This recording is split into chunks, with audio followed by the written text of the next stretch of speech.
Welcome everybody to the Business for Builders podcast. My name's Max Peterson, and today we're going to quickly chat about a topic that I've experienced myself being in the building game, and I just think it's fairly relevant because it does create a bit of frustration, maybe a lot of frustration if you're a general contractor and you're dealing with retail customers. So I'll give you some context. We are dealing with homeowners. And really the thing that gets thrown, or the statement that gets thrown around, is that buyers are liars. Now, I'm not saying that every buyer is a liar, but there is definitely some, I want to explore the reasons behind perhaps why you get maybe two messages from clients. You'll get the initial message that you may get straight away on the first consultation or whatever. And then, as you work through the process, you might find that their story begins to vary somewhat.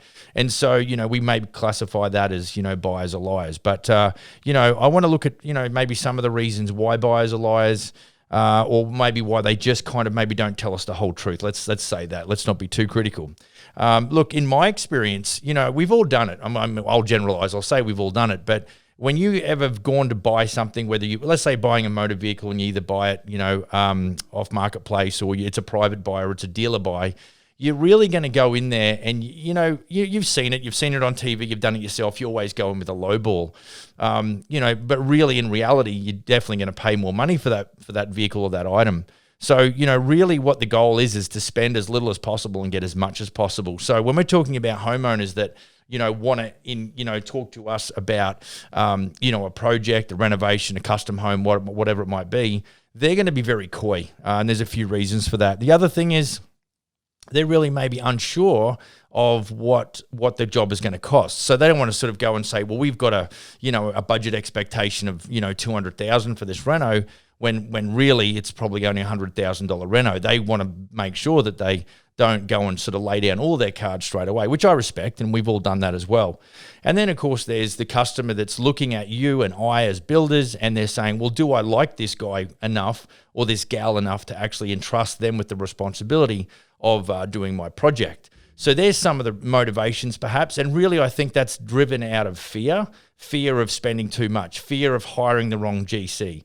And so what that comes down to is they fear because they don't know us and they don't like us perhaps, and they don't trust us yet.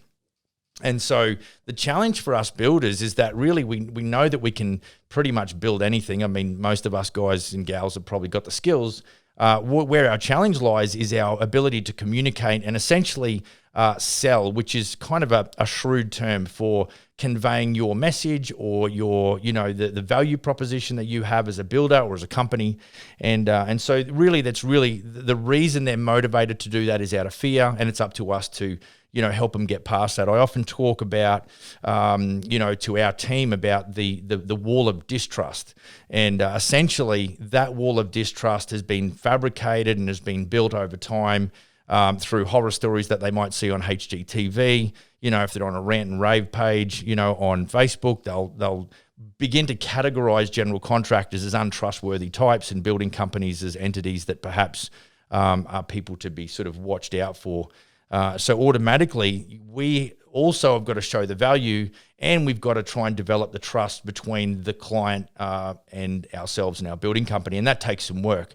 So, I think the motivation for them not telling us the whole truth has some merit. It is valid to some extent, and it really just, what it does is it'll separate the really good operators and essentially the best type of salesperson. I mean, I was never taught how to sell. I've read a lot of books. I've got a lot of mentoring and training.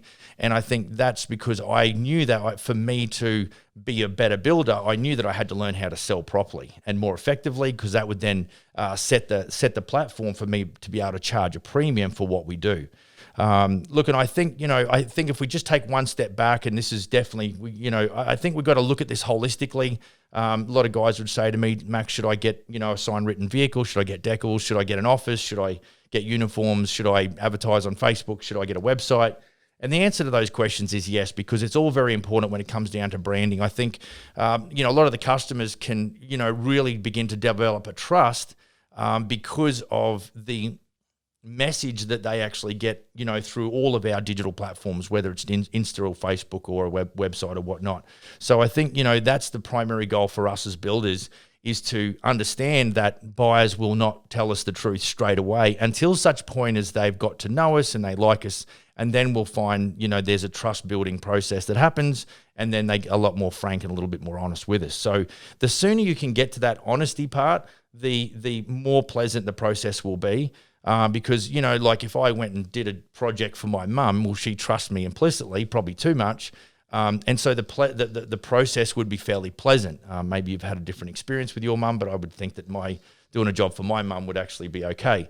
And that really does come down to trust. So, I think to give you a little bit of a tip as well, a bit of a side note, you really probably need to work on what we call our preferred client profile. So somebody that, that you're going to deal with where your business and your service suits. So I'll tell you right now, and this might resonate with you, it may not, but I would say between 48 and 70 is what I would call our demographic. That is our preferred client profile. And that's for a bunch of reasons. And I think we've got into that before in other episodes, but they're the type of, client that will focus on quality and value over just price and price alone. And so that's a tricky one to navigate through, but it is worth it if you can sort of get your head around that. And so, I think in sort of understanding your preferred client profile, there's a high level of empathy. You need to understand that, what is it that the customer really wants, or what is it that the customer wants and it's just not in the marketplace? Because there's a level of separation. You have got to create a competitive advantage in your own business today. There are so many guys that say, I do quality work and provide a great service. Well, so does everybody else. That's everybody else's spiel.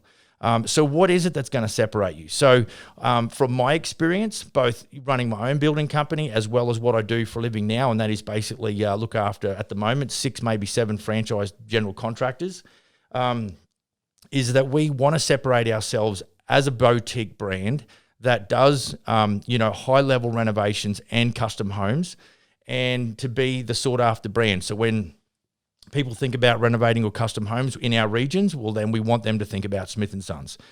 So, for you to create the value inside of the demographic or the preferred client profile, you need to sort of sit in their seat. You need to walk a mile in their shoes and understand what it is. And for us, what we know is that our customers, these types of customers that we've really defined, they want the value. They want the peace of mind, they want the security, and they want the satisfaction of getting what they expected. And knowing that the money that they expended was actually going to be something that they won't regret. So there's a level of satisfaction that we've got to bring whilst we do it. And so then it comes down to your marketing message. Because what I say to our guys is that, a lot of our marketing, a lot of our branding and all the messaging that we put out, it does all of the heavy lifting. Because in this day and age, you don't need to ring me to find out. You shouldn't need to ring me to find out what sort of building company I am. You should be able to go and do as much legwork as you want and figure out who we are, and then you ring. So, I've had one of my guys specifically who had a great January 2021, signed close to $600,000 worth of contracts.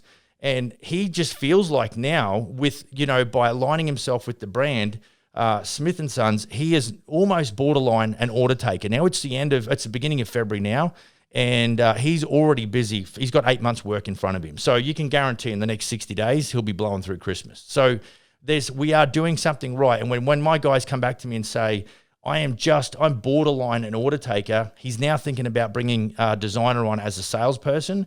There's absolute merit to defining what your brand does and stands for, empathizing with who your client's going to be or your preferred target market, and really designing your business. Not just kind of going, well, I'm in business and it's by default. We want to sit there and we want to think about our objective, think about what our value add is, think about our value proposition, think about our target market, and really nail down, what it will be. Because once you do all this, the facade that's put up by clients, the wall of distrust, the whole buyers are liars thing really gets deconstructed rapidly with the way we do our sales process. We ask the right questions so we know how to qualify. We don't let the tail wag the dog. They're going to buy in accordance with our process, not the other way around. And I think then you sort of go from what you define your demographic, what your value prop is, what your marketing message is, and then you've really got to systemize your process. You've got to systemize your business operations. So everything right through what we call our DPC, which is our design, plan, construct. You've got systems inside of the design phase. You've got systems inside of the the planning phase, and you've obviously got systems inside of the construction phase and even after sales. So it's certainly, it's really important that, you might say, well, yeah, buyers are liars, but because you lack awareness and you haven't thought about maybe where your clients are coming from, and there's such a repetitive nature of the communications or the messaging, I'm telling you, if they're not telling you, if you can't get to the bottom of their real need or their real want, it's because you'll probably need some tweaking on your sales side of things. You need some tweaking on your, understanding your business systems, on your sales processes, those sorts of things. And that's why I've said it before. It's like, as a carpenter, I got taught to build stuff. As long as it was plumb, square, and straight, and I got paid, I was happy. But to go and build a retail-facing, legitimate building company, that's something that is just not taught. It's just, we don't get the input that we need to actually run that business competently and coherently. So, look, I think, what can happen is, if you get all of that right, and you've got, you've defined your preferred client profile, you understand your sales process and how to deconstruct the wall of distrust. You've really, you put your messaging together because you've empathized with your preferred client profile and your demographic, and you've got those systems and processes. Ultimately, if you get that right, a natural byproduct will be that your customers will be turned into raving fans. And if you go to smithandsons.ca right now and look on our retail-facing website, the magic sauce, or the secret sauce in helping us building credibility with our preferred client profile and our demographic, is the client video testimonials. Written testimonials are great. Obviously Google reviews are so important. But when you've got a video of a customer of yours talking down the camera, you have now got clients or past clients or existing clients talking to prospective clients. Even though I enjoy doing sales, you can't beat a past client talking to a prospective client. The credibility, you can't imitate that. You can't mimic that. And so ultimately, everything that we're doing is, sure, we want to make money, but bottom line is, if we can turn just your clients that are sort of, brand new into the system, and you can then turn them into a raving fan by way of a testimonial, then obviously it will get easier for you to sell. There's no question. And then the whole thing around buyers are liars, you're going to start to really deconstruct that, that facade that they put up, because they're only doing it out of fear and to protect themselves and their cash, the bottom line. But they really are looking for a good general contractor, and they really are looking for value for money. So look, that's just a really quick insight. That's my 2 cents worth. And look, so if you've got any questions, anything around this or any other topics that you've heard on this podcast, feel free to email me at max@businessforbuilders.ca.